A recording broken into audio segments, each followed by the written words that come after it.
And again, the opening turns of these players are going to be quite important. This is going to be a situation where they're both playing aggro decks, but Ben Friedman is going to have a slightly more powerful late game, and his deck's going to be a little bit better at blocking.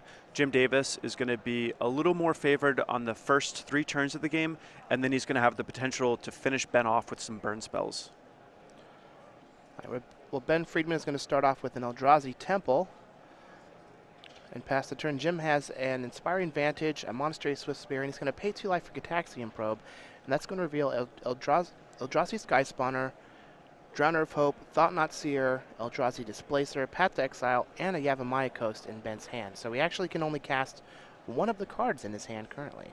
Yeah, he's not too far away from a turn 2 Thought-Knot Seer, one good top deck, and we could see that come into play.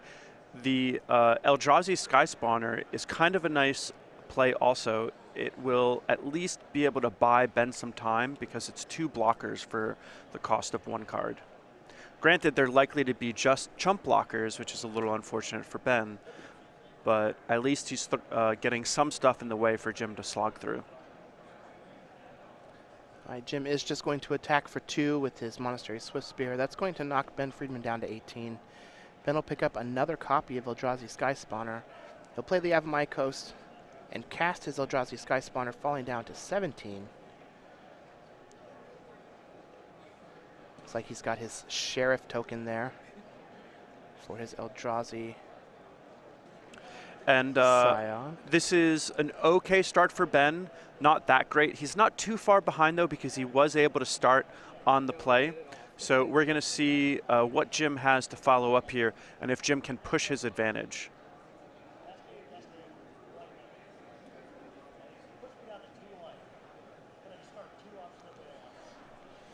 If Jim had something like a Storm Chaser Mage and then this Gitaxian Probe, ooh mama, that would be a good turn for him. So Jim will probe, falling down to 16, going to see the exact same hand that he saw last turn, minus the Yavimaya Coast.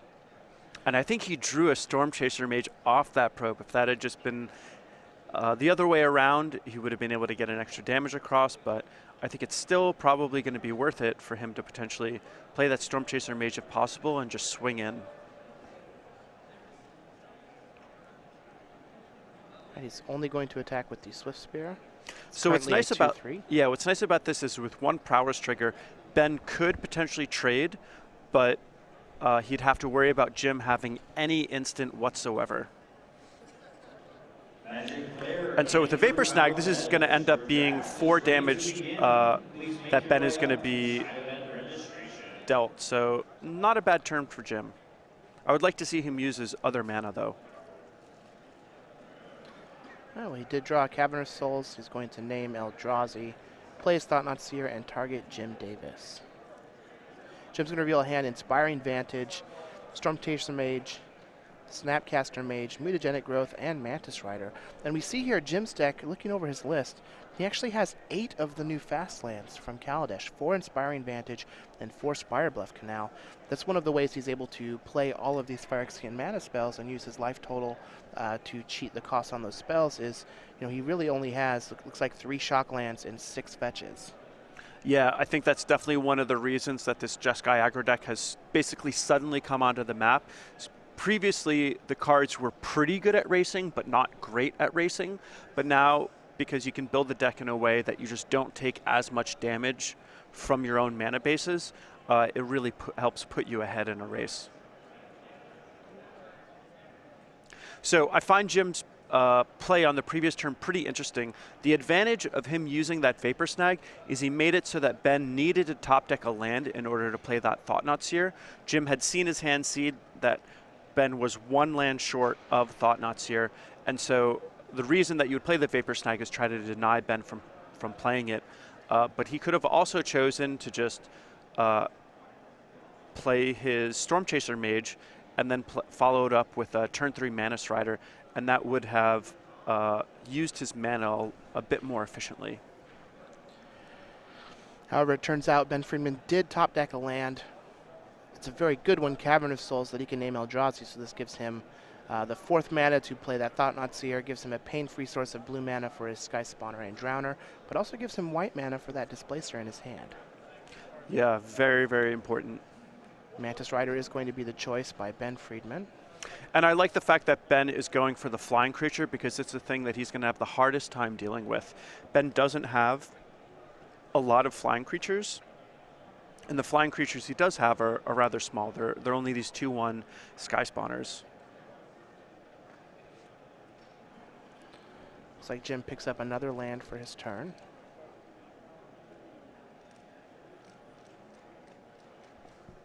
And this is definitely the stage of the game where Jim is going to want to start attacking in the air and potentially finishing Ben off with some burn spells,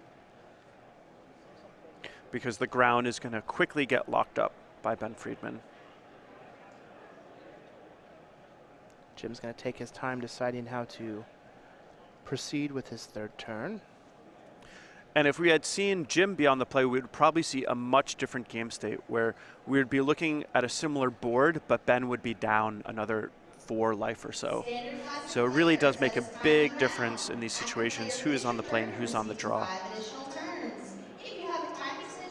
And here's an Inspiring Vantage from Jim Davis. He's going to cast Storm Chaser Mage. And I think if I was Jim, I would just attack with the Monastery Swift Spear. He has the Mutagenic Growth, which Ben Friedman knows about. But Jim certainly wouldn't mind trading his Mutagenic Growth and Monastery Swift Spear for the Thought-Knot Seer and the Sky Spawner if given the opportunity. All right, well, Mutagenic, or the Sky Spawner is going to jump in front of the Swift Spear. Jim will fall to 14, and Mutagenic Growth his Storm Chaser Mage. That's going to take him up to 4 power and pump his Swift Spear because of the prowess. So Ben Friedman's going to fall down to 10. It's like he found a Windswept Heath. He's going to use that and fall down to 9. And for the most part, Jim's been able to draw his cards in the order that he wants them, in the sense that he's had his early threats on the opening turns of the game, and now he's going to be looking to start leveraging his burn spells, maybe that Snapcaster Mage on the Vapor Snag, and try to squeeze in the last couple points of damage. But he's going to have a lot to fight through. Ben Friedman's probably going to be able to play a creature, and I believe he still has that Path to Exile, and now he has the white mana for it.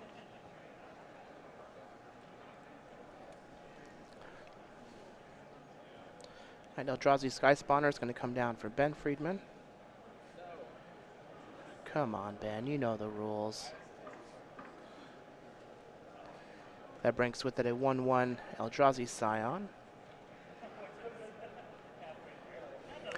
And if Ben tries to get aggressive here, it's going to be a little tricky, because if they're in a racing situation, Jim Davis is going to probably be the one who's favored, but Ben can't take too long to close out the game. So it's going to be a little bit of a tightrope walk for Ben to figure out exactly how he can get damage in without leaving himself too vulnerable to a counterattack. Looks like Ben has came to that conclusion himself, and is potentially going to send this Thought-Knot Seer into the red zone. And you can see him giving a lot of thought to this, because he does have the Path to Exile as a little bit of added security, but he really wants to try to make it so that he takes almost no damage from creatures from this point on. All right, Thought-Knot Seer is going to attack Jim Davis down to 10. First turn, he's going to draw a Lightning Helix. Ooh, and that's a good one. So Jim knows that there's a Path to Exile waiting in the wings. So I feel like, so what's tricky about this situation is a lot of times Jim would want to use his burn spells to clear blockers so his creatures can attack through. But if Jim just fires off a burn spell on one of Ben's creatures, there's a good chance that Ben still has a chump blocker and then uses the Path to Exile on that last turn, or on the other creature, which would make it so that Jim will have used his burn spell but will have not gotten any damage in. And because he has a Snapcaster Mage in his hand, Jim only needs to top deck one more burn spell in order for him to be able to go burn spell, Snapcaster Mage, burn spell, burn spell. Jim is going to play an Arid Mesa for his turn. And he will attack with both of his creatures. And so what's really nice about this is if Ben does nothing, then Jim gets a point of damage. But I think the more likely thing is, since Jim knows he's going to be firing off this Helix at some point with this mana, he might as well just do it now, get the Prowess trigger so that his Monastery Swift Spear does not trade. So Lightning Helix is going to go up top. That will knock Ben down to 6. Jim will go up to 13. He'll have 2 Prowess triggers. And now Ben probably has to use his Path to Exile on the Storm Chaser mage because it is the flying creature and the harder one for Ben to deal with. But that means this Monastery Swift Spear is still potentially going to be able to do some good work. What's also great about this Lightning Helix is it just gains Jim life. Like I said, we are in that racing scenario, and the reason that I said that Jim's deck does well in a racing scenario is because he has haste creatures, he has evasive creatures, he has burn spells, and he has sources of lifelink. So on all the axes that you would want to operate on in a race, Jim basically has access to all of them. Now with Ben at 6, he's just a lightning bolt away from being dead. Yeah. And this game bodes pretty poorly for Ben overall in the matchup. He was able to have 2 blockers on turn 2. He was able to have a Thought-Knot Seer on turn 3. On turn 4, he was able to have another 2 blockers and a Path to Exile. Ben was also on the play, and it looks like there's a good chance Jim is going to be able to finish him off. It isn't over yet, though, and Ben, in his own right, is pretty close to closing the game out as well. All right, so Ben is going to cash in his Scion to play Drowner of Hope, which will bring along 2 more. The attack for 4 is going to knock Jim down to 9. And now Jim's deciding if he wants to fetch on Ben's end step. He's going to. And he doesn't have to fetch on his end step because he has access to 4 mana without cracking the fetch land. So he's enough mana to Snapcaster Mage Lightning Helix. But I think he wants to open up the possibility to just top deck a Lightning Bolt and end the game right now.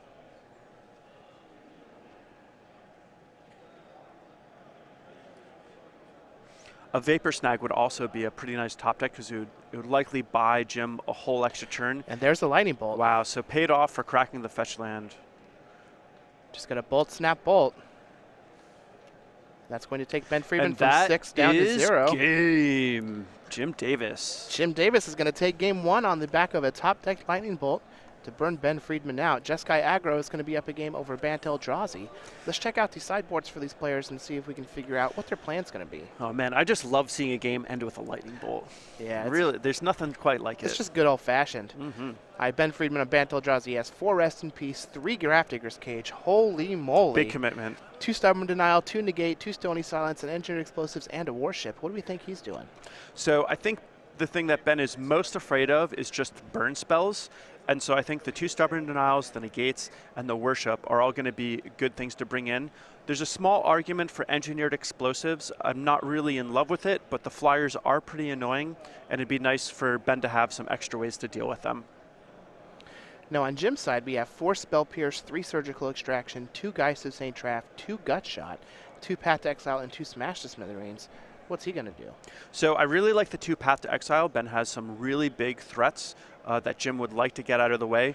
Geist of St. Traff ends up being kind of a nice burn spell, even if it is just 4 damage. Ben doesn't have a lot of blockers in the air, so Geist could be something that could be quite potent. And there's a small argument for Gut Shot. Those Eldrazi Sky Spawners matter quite a bit. There's Noble Hierarchs, they're Birds of Paradise, so Jim could look to the Gut Shots as well. They're a little weaker, but we might see it. Well, that does make a whole lot of sense. Now, Jim Davis and the rest of Team Metagame Gurus, they do something really cool when they travel to one of these opens, is they usually end up gunslinging at a local game store, giving away a bunch of cool BCW and MGG swag.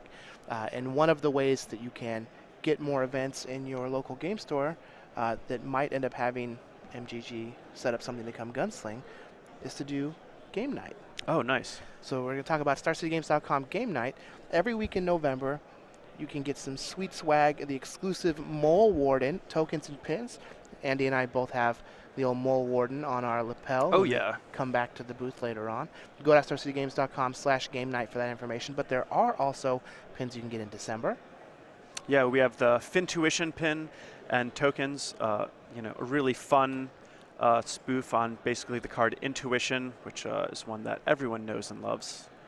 And then in January, we have Squeaky Cheeky Acorn Breaker. These are exclusive to game night. If you want to have access to these creature collection pins and tokens, let your local game store know that they can head on over to go.starcitygames.com/game night to get StarCityGames.com game night into your local game store today. While our players are finishing up shuffling here, let's learn a little bit more about old 40 card Friedman. Mm-hmm. Ben Friedman. He Look at that cowboy hat. He is 23, so he may not be on an actual team, but he does have a uniform, and that's Yep. how he likes to dress. He's 23 from Baltimore, Maryland, 9 open top 8s with a win, 4 invitational top 8s. He is good friends with fellow Magic players Alexander Magellan, Joe Demestrio, and Christian Calcano. He got the nickname 40 Card Freeman because he used to dislike playing limited, and he blogs about topics in philosophy. Now, does that look like the face of a man that blogs about topics in philosophy? Are you kidding me? Yes. Absolutely. 100%. Yeah. The smug grin, the cowboy hat. If you know Ben at all, Ben's a super nice guy. I like him a lot, but I love like Ben. a lot of the people on the Open Series, he's a little bit of a character. You know, he's just like a unique persona, and that is definitely one of the things that I love about playing Magic. Is everyone is interesting, everyone is awesome. My favorite is I enjoy every Halloween Ben Friedman likes to dress up as something real neat. Mm-hmm. And there was one time where he dressed up as an old man version of himself. And Oh, really? It was perfect. He shaved the top part of his head and grew out his beard Nice. and wore pants that were pulled up. It was real good.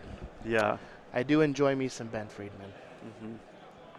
So from this game, I want to see a start from Ben that is basically similar to the last one, but just slightly better. If you could have the Thought-Knot Seer on turn 2 rather than turn 3, that would be great. But honestly, I think really what Ben needs is for Jim to just have a slightly weaker draw. Right. Looks like Ben is going to start off on a Windswept Heath. He's deciding if he wants to crack it now or not. He won't. He's just going to pass the turn back over to Jim, see if he has a 1-drop. He does have Goblin Guides and Monastery Swift Spears in his deck, and there is that Goblin Guide.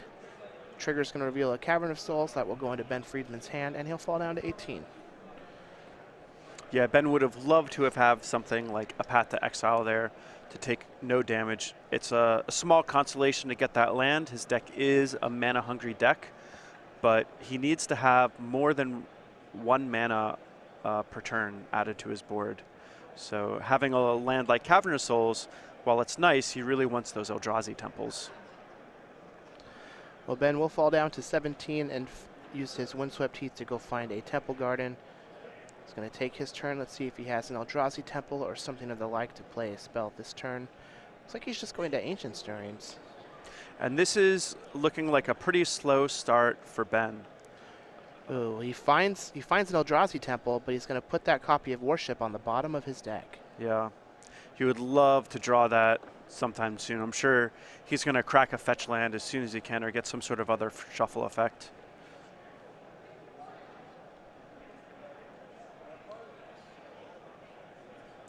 See if Ben has anything else that he can play for this turn. So on the one hand, Ben could potentially play a land that taps for white to try to at least make Jim consider the threat of a Path to Exile. But I think just getting that mana online is too worthwhile for him. He just needs to have access to as much mana as possible. And if he can Right, draw another Eldrazi Temple, he wants to make sure that he's already played the first. All right, Jim is going to go to 18 and use a Gitaxian Probe. And looking at Ben's hand, looks like we've got Cavern of Souls, a couple Brushlands, Engineered Explosives, Eldrazi Displacer. Displacer, and a card in between them. Yep. A white card. And if Jim can land another creature here, I'm going to put a massive favorite on Jim's side. Thought Not Seer was the other card. Perfect. And Jim's looking at a full grip with a lot of options. He may just have a burn spell this turn and a Mana Strider on the following turn. Looks like he has another Goblin Guide. That's always fun. So I think the thing that he's worried about here is if he plays his other Goblin Guide, he can potentially get 2-for-1 by the Engineered Explosives that Ben has. So Jim could consider pacing his threats. That said, if he doesn't play the Goblin Guide here, he's probably just going to be using a burn spell.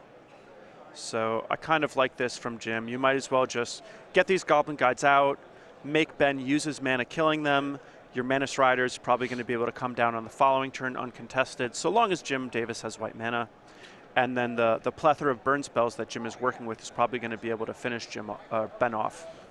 Jim is just going to play that second Goblin Guide. Attack for 4. The trigger is going to give Ben Friedman a Plains and reveal a Birds of Paradise on top of his deck and fall down to 13. We might actually just see Jim use a Vapor Snag here to save one of these Goblin Guides, depending on when Ben opts to use that Engineered Explosives, if that is the route he goes. Yeah, he could do that. If he did do that, that would essentially mean Vapor Snag is pretty close to a Shock, which isn't really that bad. A lot of Jim's Lightning Bolts are going to his opponent's face, so Vapor Snag being a downgraded Lightning Bolt is still kind of along the lines of what Jim wants to do. Explosives will come down for 1. Jim's going to bolt up top. And Jim, wanting to use his mana, doesn't care so much about the Goblin Guide that he wants to keep that Vapor Snag up at all times. And he draws another Goblin Guide. Wow. It looks like he doesn't have any white mana.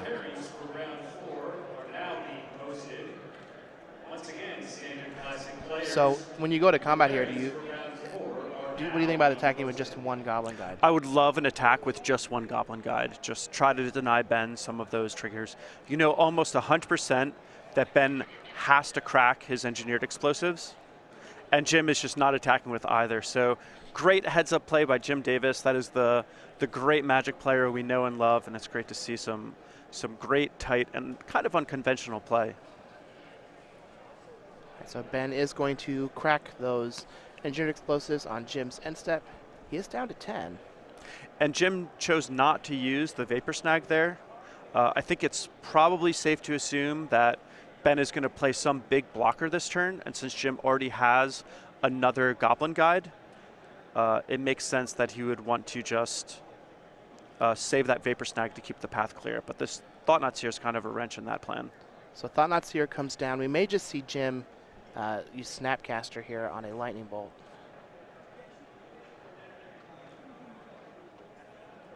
Yeah, so what's nice about this is if Jim goes for the Lightning Bolt, which it looks like he's going to, he can bolt Ben down to 7, and then Ben is basically, no matter what he takes, is going to be, let's just say he takes the Lightning Helix,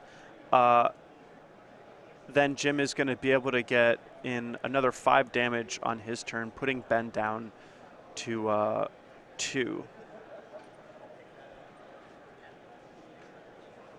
So Ben doesn't really have any good options here.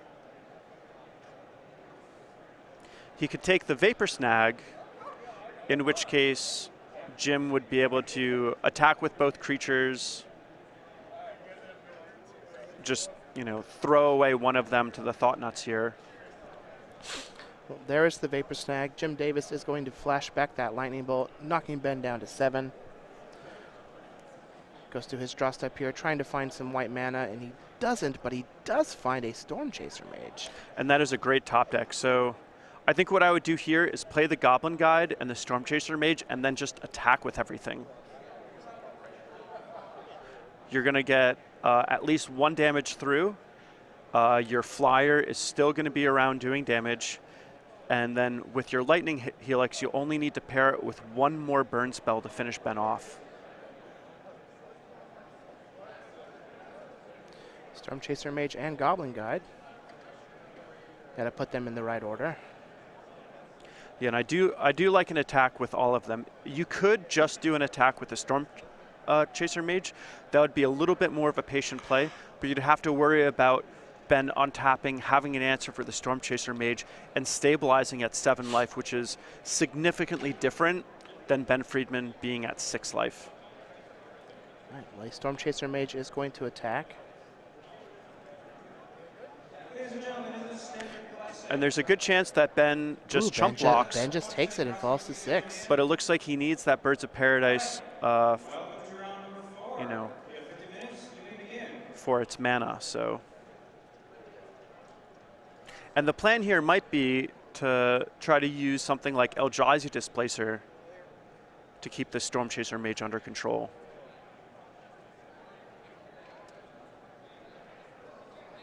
So because Ben has an Eldrazi Temple, he does have enough mana to play a land this turn, play Eldrazi Displacer, and activate it. And activate it without needing the Birds of Paradise.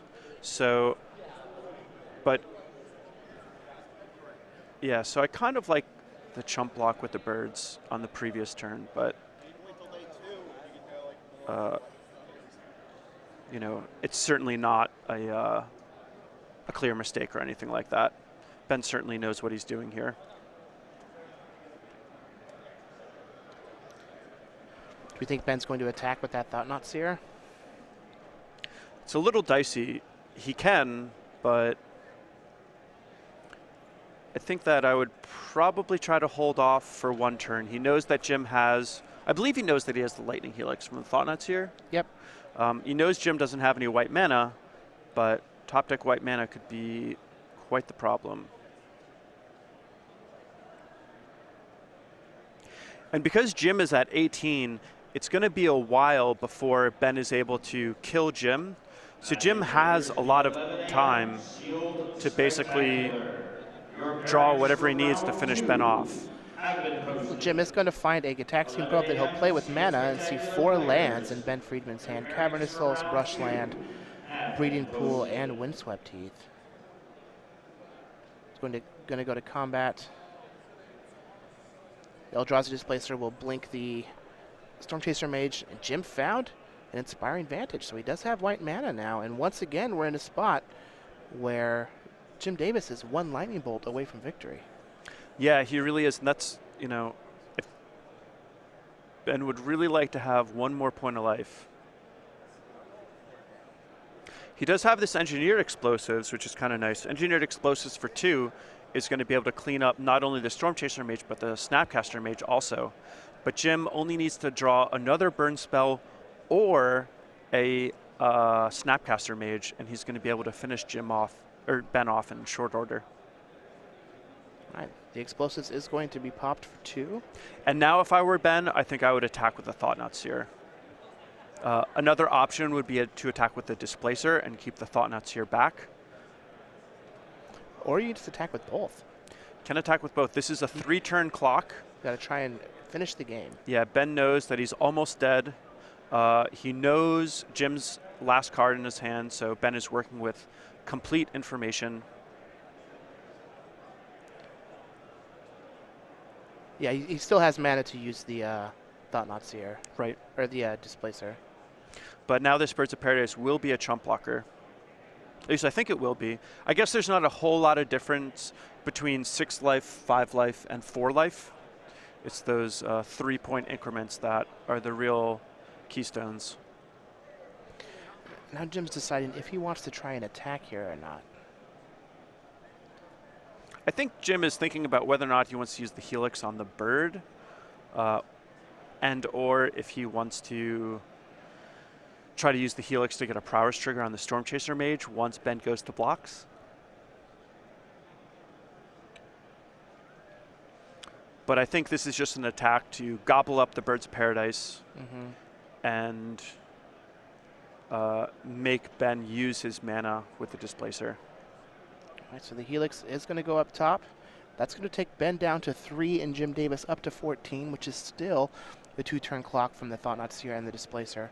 Displacer will blink the Storm Chaser Mage, and Ben just found a Path to Exile. Yeah, so Ben is basically at the point where he's stabilized the assault from creatures, but he has a very small window to close out the game before Jim is able to just top deck a Lightning Bolt. Lightning Bolt, Lightning Helix, or Snapcaster Mage Ooh, is and there we game, go. and there's the Lightning Helix. Such a large portion of his deck is live for a couple of turns, and both games he finds exactly what he needs on the last possible turn Yeah. and just takes the game. Jim Davis is going to win this match 2-0 with Jeskai Aggro over Bant Eldrazi, doing exactly what Mr. Boswell said needed to happen. Get in some damage with creatures and then just finish the game with burn as you're falling on your own sword.